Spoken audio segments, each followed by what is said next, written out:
And as we drove towards it, with our planes overhead giving us the sort of cover we'd been hoping for and which we'd been expecting, as we drove in, we could see shell bursts in the water along the beach and just behind the beach, and we could see craft in a certain amount of difficulty because the wind was driving the sea in with long rollers, and the enemy had prepared anti-invasion, anti-barge obstacles sticking out from the water.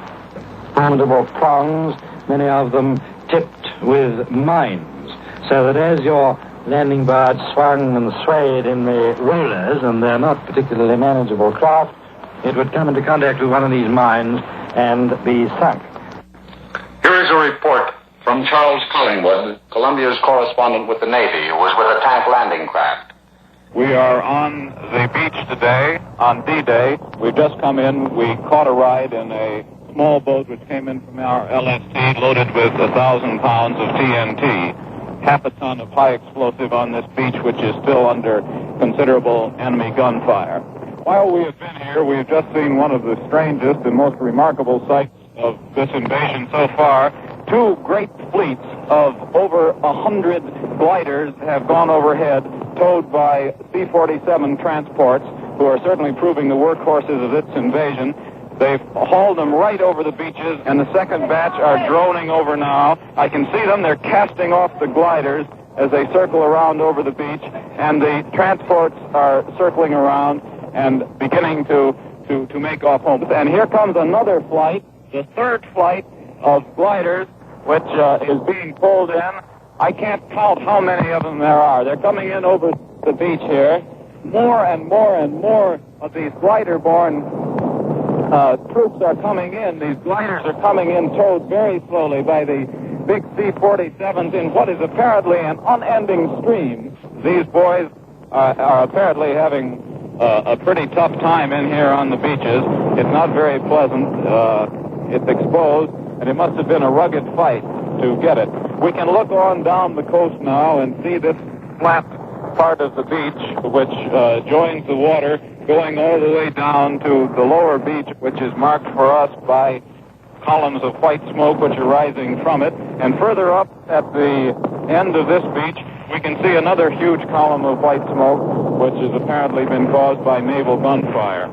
Looking out to sea, all we can see of the vast invasion fleet which is assembled for us are the silhouettes of the big warships, the battleships and cruisers, which have been putting a steady bombardment against the enemy positions all day. We're standing here. It's an absolutely incredible and fantastic sight. I don't know whether it's possible to describe it to you or not. It's late in the afternoon. The sun is going down. The sea is choppy, and the beach is lined with men and materials and guns, trucks, vehicles of all kinds. This place even smells like an invasion. It has that curious odor which we always associate with modern war. It's a smell of oil and high explosive and burning things. This has been a momentous occasion for all of us. On over here. Champert, who is one of the sailors, has just come in with a handful of sand because he heard me say a while ago that what I wanted to do most of all was just to get ashore and reach down and take up a handful of sand and say, this is France, and I've got it in my hand. France at last after 4 years. And now our correspondents are ready to report from abroad. First, Charles Collingwood is standing by in Paris, so we take you now to Paris. Charles Collingwood reporting. Germany surrendered at 2:45 on the morning of May 7th, 1945. At that moment, the great Chief of Staff of the German feeling of history in the making came on VE Day, the surrender of the German armies at Reims, which to me was the climactic event. We waited a long time. There were only 16 of us correspondents there, and the only reason I was there was I think I was chosen by lot. And I tell you, we waited a long time for they finally made the deal with the Germans, or the Germans made the deal with them. Then, late at night, this extraordinary scene of the German commanders coming in to surrender. But that's not the point of it.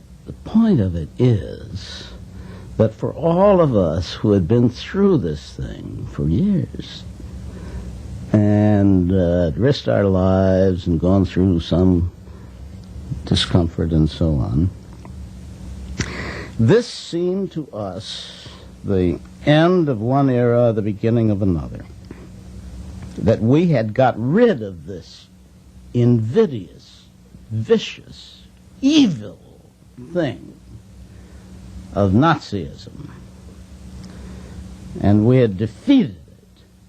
And now there lay before us this prospect of a world of peace and prosperity and all the rest. You think of London under the Blitz, when the sky itself seemed to burn, and the noise of the German bombers, and the sound of people's footsteps running. The day we hit the beaches of Normandy with the 88s coming in and the pieces of things floating in the water offshore. The way Algiers harbor looked when we sailed in on the blue water with the city rising up white on the hills around.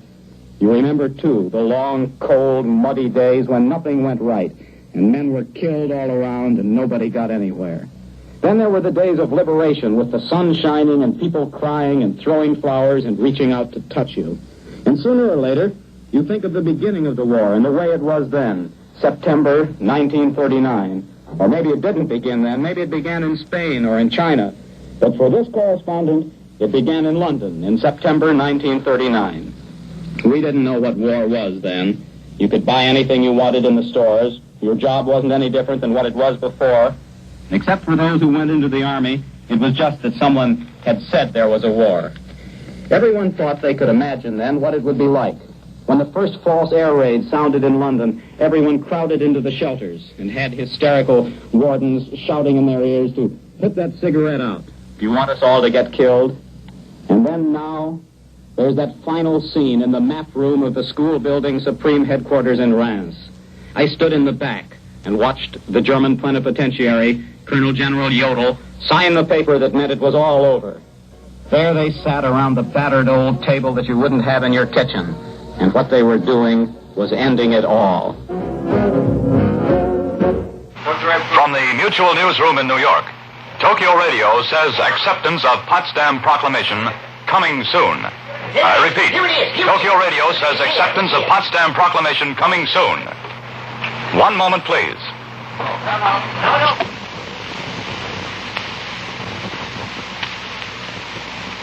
A bulletin from San Francisco.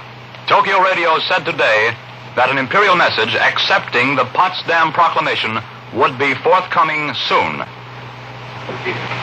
Repeating that bulletin from San Francisco, Tokyo Radio said today that an imperial message accepting the Potsdam Proclamation would be forthcoming soon. For the news, listen to your Mutual station. Aflame with such a burning desire that only your kiss can put out the fire. Just one moment, please. We're standing by in the Mutual Newsroom. Just one moment, please. OWI flash. From the OWI, the Japanese government has accepted the Allied surrender formula embodied in the note dispatched to Tokyo by the United States. The Tokyo Domai Agency said today in a wireless dispatch recorded by the Federal Communications Commission. We have another bulletin here. Japan surrenders. Japan surrenders. Now repeating the entire bulletin, the Japanese government has accepted the Allied surrender formula embodied in the note dispatched to Tokyo by the United States. The Tokyo Domai Agency said today in a wireless dispatch recorded by the Federal Communications Commission. This is not official. We're awaiting confirmation from Washington. This is not official. For the news, listen to your Mutual station. As President of the United States, I proclaim Sunday, September the 2nd, 1945, to be VJ Day, the day of the formal surrender of Japan. It is not yet the day for the formal proclamation of the end of the war, nor of the cessation of hostilities. But it is a day which we Americans shall always remember as a day of retribution, as we remember that other day, the day of infamy. From this day we move forward. We move toward a new era of security at home. With the other United Nations, we move toward a new and better world of cooperation, of peace, and international goodwill. God's help has brought us to this day of victory. With His help, we will attain that peace and prosperity for ourselves and all the world in the years ahead. This is the NBC mobile unit in the heart, center, and the pulsing focus of a joyous nation on Times Square in New York City. Ben Grauer reporting as I literally stand tiptoe, sticking my head outside the silver gray turret top of the NBC mobile unit and look uptown over a foaming, seething, writhing mass of faces, lifted joyfully and buoyantly and gloriously happy at the final conclusion of a desperate war which has seen its closing days and a desperate day or 3 or 4 of anxiety, turmoil, anticipation, doubt, fear, and being cast down. Are these people happy? That's the only word to express it. Are you happy?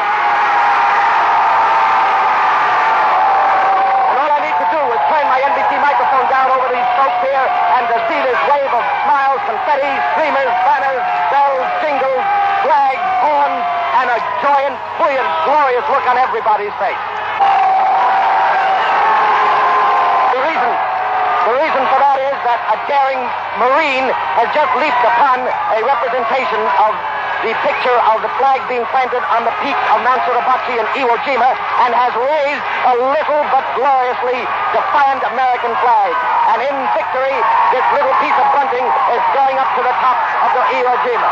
And now here's a sailor on the other side of this lamppost which says Times Square Broadway, and he has been kissed both by the grape and by a beautiful girl because he's climbed up that lamppost about 25, 30 feet high. Now he's in his own little crow's nest here in the heart of Manhattan, and he's waving a happy and joyous hello to everyone below him. He's got a rose stuck in his little pocket over his left breast, just above his campaign ribbons, and he's waving his hat happily in the air.